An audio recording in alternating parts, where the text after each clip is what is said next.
ছোটবেলায় চুরি করেছি, মানুষের নানাভাবে ক্ষতি করেছি, এখন ওই মানুষ আর পাই না, তার জন্য তওবা করেছি, যাদের হক নষ্ট করেছি তাদের জন্য কি করব।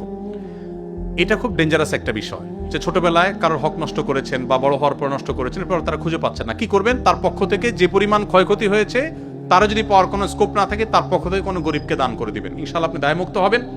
তবে যদি কারোর সম্মানহানি করেন, ফিজিক্যালি কাউকে অ্যাটাক করে থাকেন, আপনারা ছাত্র মানুষ, রক্ত গরম থাকে, জেনজি প্রজন্মের মানুষ, রিকশাওয়ালার সাথে চুন থেকে নুন করছে, দিছেন কষায় একটা, মাস্তানি করে বসলেন, বেচারা অপরাধটা ছিল 100 ওজনের, আপনার শাস্তি হয়েছে 200 ওজনের।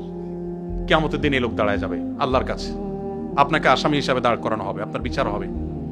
দুনিয়াতে এই লোককে আপনি আর হয়তো কোনোদিন খুঁজে পাবেন না। এটা খুব ডেঞ্জারাস। এই জন্য ভাইরা, তারুণ্যের এই চঞ্চলতা যেন আপনাকে অপরাধ, বিশেষ করে মানুষের প্রতি অন্যায় করতে কখনো প্ররোচিত না করে। আপনি নেকামল করতে পারেন আর না পারেন, আপনি ওয়াজ শুনতে পারেন আর না পারেন, আপনি জিকির আজকার করতে পারেন আর না পারেন, নফল নামাজ পড়তে পারেন আর না পারেন, দান সাদকা করতে পারেন আর না পারেন, হজ উমরা করতে পারেন আর না পারেন, আল্লাহর হস্তে কোনো মানুষের অধিকার নষ্ট বা খর্ব করবেন না। এই চেতনা যদি আপনার ভিতরে ধরে রাখতে পারেন, জান্নাতের পথ ইনশাআল্লাহ সুগম এবং সহজ।